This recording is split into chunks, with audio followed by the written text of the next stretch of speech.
Mr. Mayor, in the past 24 hours, you have really been lashing out at Senator Obama over this idea of fighting the war on terrorism. It falls out of some comments that he made in an interview with ABC in which he said regarding the Supreme Court decision on Guantanamo detainees, quote, "We can crack down on threats against the United States, but we can do so within the constraints of our Constitution.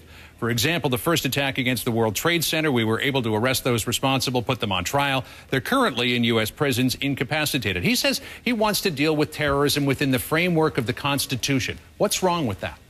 Well, the reality is no one is lashing out at him. I mean, the words that we use by some of the commentators are no different than Hillary Clinton said.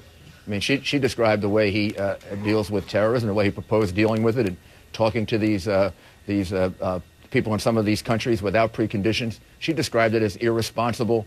I'm not sure she used the word naive. It's the same words that some of the Republicans have used. I haven't said that, but what I do suggest is that he doesn't have the experience to handle terrorism. It was a terrible mistake to deal with it in the 90s, just as a criminal justice matter. Well, would you have dealt with the 1993 World Trade Center bombing in a different fashion?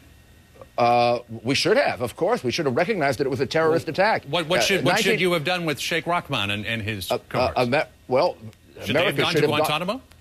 America should have gone on offense. America should have gone on offense against terrorism. We didn't. We had a muted response to the terrorist attacks that occurred right after that, including the ones that occurred on the USS Cole, where we had no response. We saw it as the way Senator Obama sees it. I call it a pre-September 11 mentality that he wants to return to. Right, the reality is the criminal justice system has limited application in this area of terrorism. When it can be used, it should be used. But you should not think of it as a criminal justice matter, as a grand jury is going to solve terrorism. And I guess the real objection that we have is trying to take the Constitution and apply it all over the world. Right. We never did that before. But the constitutional decision last week by the Supreme Court is a creation of new rights for terrorists that did not exist before. Senator Obama said